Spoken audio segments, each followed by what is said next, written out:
அப்பேற்பட்ட சூழ்நிலையில அவன் மனம் திரும்பி நான் இனி இந்த கேவலமான வாழ்க்கை, இந்த பாவமான வாழ்க்கை, இந்த தகப்பனுக்கு விரோதமான வாழ்க்கை இனி நான் செய்யாதபடிக்கு நான் இப்போ என் தகப்பனை தேடி போய் அவரிடத்துல மன்னிப்பு கேட்டு மனம் திரும்பி உமக்கு விரோதமாக, பரத்துக்கு விரோதமாக நான் பாவம் செய்தேன் என்று சொல்லி என் தகப்பனிடத்துல நான் கூலி ஆட்கள்ல ஒருவனாக இருக்க நான் பிரயாசப்படுவேன் என்று தனக்குத்தான் எடுத்த தீர்மானம். அப்படின்னு அர்த்தம் அப்படின்னா, இனி என்னுடைய தகப்பனோடு கூட இருப்பேன், தகப்பனுக்கு பிரியமா இருப்பேன், தகப்பனுக்கு இஷ்டமா இருப்பேன், ஆனா தகப்பன் வீட்டுல கூலிக்காரனை போல இருப்பேன் அப்படின்ற தீர்மானத்தை இந்த இளையகுமாரன் எடுத்தான். இன்னைக்கு நாம ஒரு தீர்மானம் எடுக்கணும்.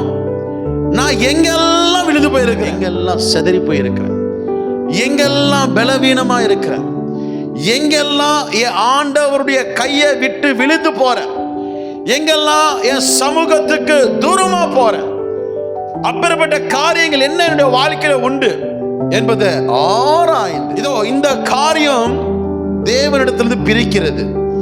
ஒருவேளை மது பழக்கமா இருக்கலாம், ஒருவேளை தீய கெட்ட பழக்கமா இருக்கலாம், இல்ல ஒருவேளை சும்மா ஊரு சுத்துற பழக்கமா இருக்கலாம், இல்ல ஒருவேளை நண்பர்களோடு கூட நம்ம நேரத்தை வீணடிக்கிற பழக்கமா இருக்கலாம், இல்ல ஒருவேளை தூக்கத்தின் அடிமைத்தனத்தில் இருக்கலாம், இல்ல ஒருவேளை சாக்கு போக்கு சொல்லிக்கொண்டு நான் காலத்தை கடக்கிற காரியமா இருக்கலாம், இல்ல ஒருவேளை மற்றவர்களை குறித்து நான் காயப்படுத்திக் கொண்டிருக்கிறேன், கஷ்டப்படுத்திக் கொண்டிருக்கிறேன், மற்றவர்களை குற்றப்படுத்திக் கொண்டிருக்கிறேன், அப்புறமேட்ட காரியங்கள் இருக்கலாம், இல்ல ஒருவேளை யாரையாவது பிரிவினைக்குள்ளாய் நடத்துகிறேனா, இல்ல யாரையாவது நான் துக்கத்துக்குள்ள நடத்துகிறேனா, இல்ல யாருக்காவது விரோதமா நான் செயல்படுறேனா, இல்ல யாருக்காவது கஷ்டத்தை கொடுக்கிறேனா, எது வேணாலும் இருக்கலாம். என்னால பரிசுத்த வேதாகமத்தை வாசிக்க முடியும், நேரம் இருக்குது, ஆனா நான் வாசிக்க மாட்டேன்றேன், இதுவும் பாவம் தான். என்னால ஜெபிக்க முடியும், ஜெபிக்க நேரம் இருக்கு, ஆனா ஜெபிக்க மாட்டேன்றேன், இதுவும் பாவம் தான். இப்படி எதற்கு நானு, எந்த இடத்துல நானு அந்த இளையகுமாரனை போல ஒருவேளை இருக்கும் அப்படின்னு சொன்னா, இன்னைக்கு அந்த வாழ்க்கை எனக்கு வேண்டாம் என்ற தீர்மானம் என்ன தெரியுமா?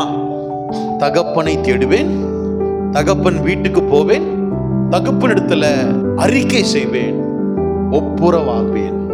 அவனுடைய தீர்மானம் தகப்பன் அங்கீகரிக்கல, அவனுடைய தீர்மானம் தகப்பனுடைய ஆசீர்வாதத்தை பெற்றுக்கொண்டான். தீர்மானம் நமக்கு ஆசீர்வாதத்தை கொண்டு வரும். தீர்மானம் ஆத்துமாவை பலப்படுத்தும்.